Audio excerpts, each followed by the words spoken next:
Milo Beam to lead off the bottom of the 5th. Alexander Field has been reinvigorated here in West Lafayette. 1-run game. It was once an 8-run game in favor of Ohio State. Beam squares but pulls back from ball 1. Andrew Magno out for another inning of work on the mound for Ohio State. A lefty reliever who has been fabulous this year for the Buckeyes. And that's called at home plate, the check swing from Beam. So 1-1.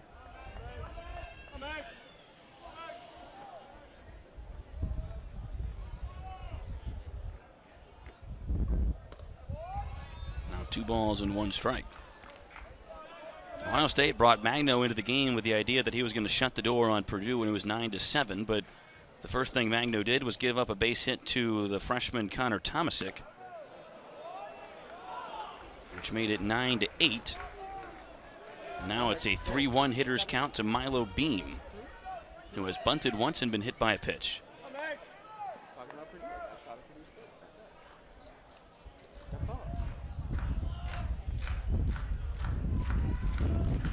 Magno from the stretch with no one on, and that's ball 4. A 5-pitch free pass, and the Boilers have a speedy leadoff runner on.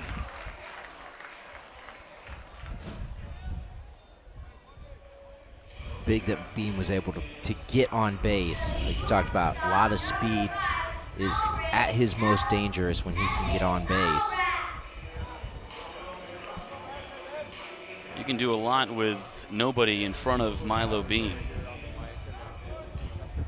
Evan Albrecht up now.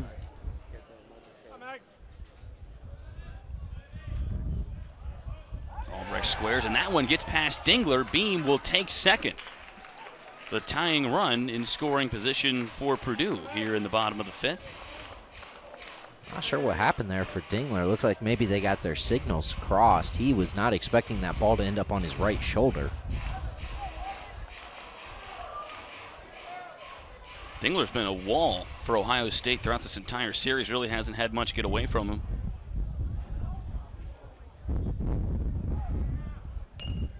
Nice bunt down the third base side. Irwin coming in, makes the solid defensive play. And that moves Milo Beam over to third base. So Evan Albrecht gets a job done and moves a runner. That's the type of small ball that Coach Wazakowski likes to employ. And now it's arguably Purdue's best hitter in Skylar Hunter. Not the best average-wise anymore. Cole McKenzie has taken that title, but Hunter maybe the best combination of hitting for average and power. Certainly. As you see Albrecht lay down the bunt.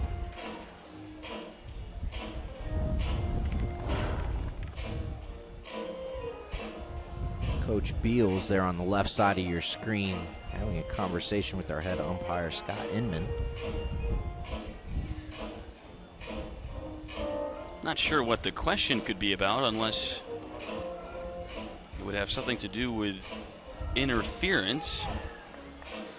Perhaps Dingler trying to get up out of his crouch to get that ball and had to get past Evan Albrecht, although there was, from our vantage point, little to no chance that Dingler was going to field that ball versus Nick Irwin.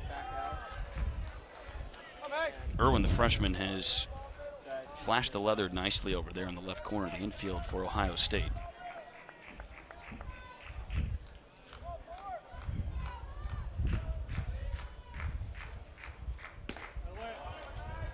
Hunter behind on that fastball, 1-1.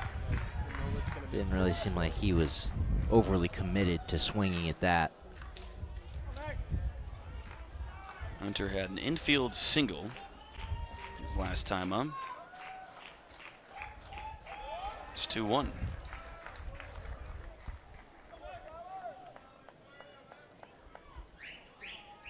And with Beam standing at third, anything that gets into the outfield is going to bring him home.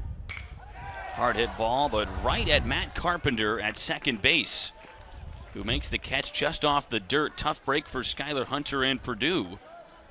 And there's 2 outs with Bryce Bonner up now. And that's one of those hits where even if that ball one hops into the glove of Carpenter, Beam might have a chance to score and tie this ball game up. But a great job by Carpenter to pluck that out of the dirt.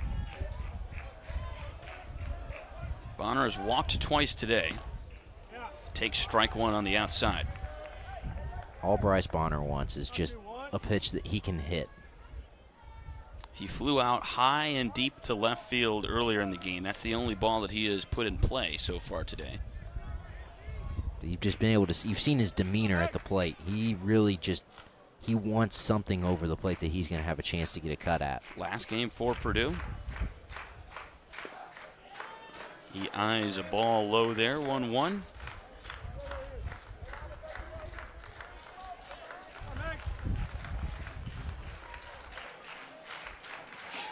Magno out of the stretch.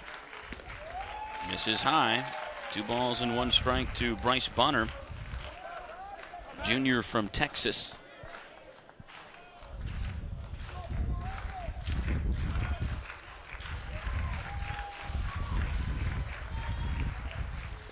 In the dirt, Dingler handles it though. Nice save by Dylan Dingler to keep that ball in front and keep Beam at third base. Like you said, Dingler's been a wall all series for Ohio State, and there's a huge stop. That was in the dirt. He also had to shift a little bit to his right, it looked like. 3-1, this is a hitter's count. Type of count that Bryce Bonner's been salivating for over the last couple at-bats. Takes an off-speed pitch there. And now we're at a full count with 2 outs.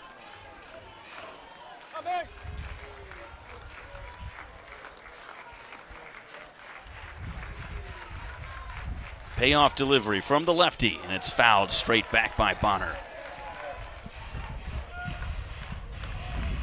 Got just enough of it to get it back foul.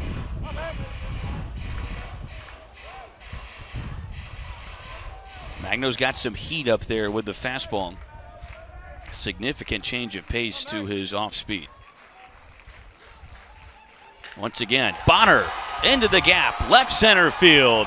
That gets down, Beam in to score. Bryce Bonner into second with a double, and we are all tied at 9 here in the 5th. Full count, 2 outs, and Bryce Bonner answers the bell for Purdue. And Purdue, you cannot say enough about this 4th and 5th inning for the Boilermakers, climbing all the way back from an 8-run deficit to tie this up at 9. Now McKenzie at the plate with 2 away, but a man in scoring position and a chance to take the lead for Purdue. Cole McKenzie still with a man at second, and he takes his strike. Purdue with 8 hits in this game now and 9 runs. They scored 1 run over the last 2 games of the series combined. Magno misses the zone. McKenzie walked his last time up. He was the second of the back-to-back walks issued by Griffin Smith to bring in the first 2 runs of that 4th inning. Nice breaking ball there, but a miss high. Magno visibly frustrated on the mound. Yeah, I mean, Magno's, I know that if you're just watching today, the first time, Magno is a tremendous relief pitcher. He just has really struggled. He's having a hard time finding the zone. A close miss there to McKenzie inside, and it's 3-1 once again.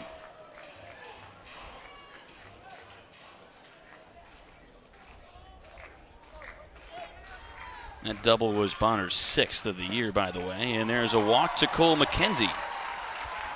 3rd time he's reached base today, his 2nd straight drawn walk, and it brings up Zach Fascia, who had the 3-run double to really get things going for the Boilers back in the 4th inning. And now we're going to have the mound visit and a quick chat with Mr. Magno. And nobody up warming up in the Ohio State bullpen, so we're going to still see Magno out here, but trying to get him calmed down.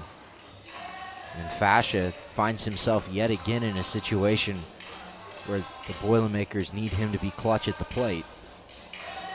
He was just that. Last inning, there were 2 outs, bases juiced, and Fascia smacked one to the wall in right center. Boilers with a sudden offensive outburst here in the 4th and 5th. 7 in the 4th. They have 1 here in the bottom of the 5th, looking for more with their cleanup man at the plate. Fascia, one of the junior college transfers, along with the man who was just at the plate, Cole McKenzie. McKenzie out of Yakima Valley Junior College, Fascia out of Indian Hills JC. Originally from Brampton, Ontario, and drafted in the 37th round by the Mets back in 2018. Fascia finds himself here in West Lafayette playing in his final game this season, with a double here in Game 3 to his name so far. He's reached on an error and he's been hit by a pitch.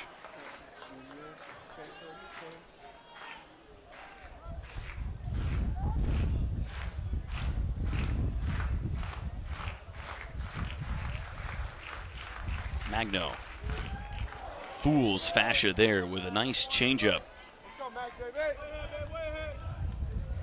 0-2.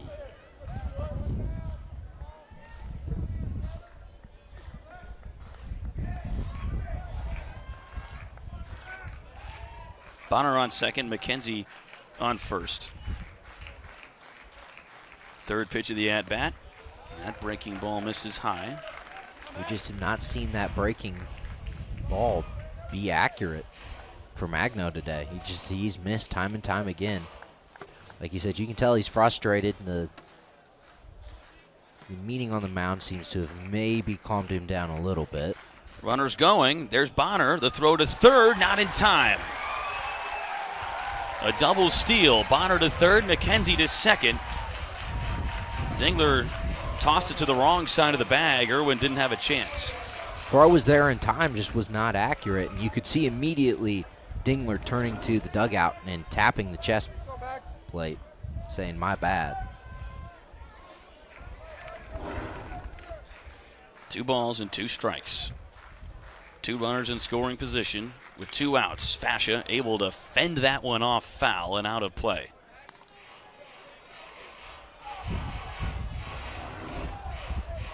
See the double steal. It was a good throw from Dingler. Velocity-wise, it just was off the mark. Pulled him off the bag. We've seen that a couple times now from the Buckeyes today.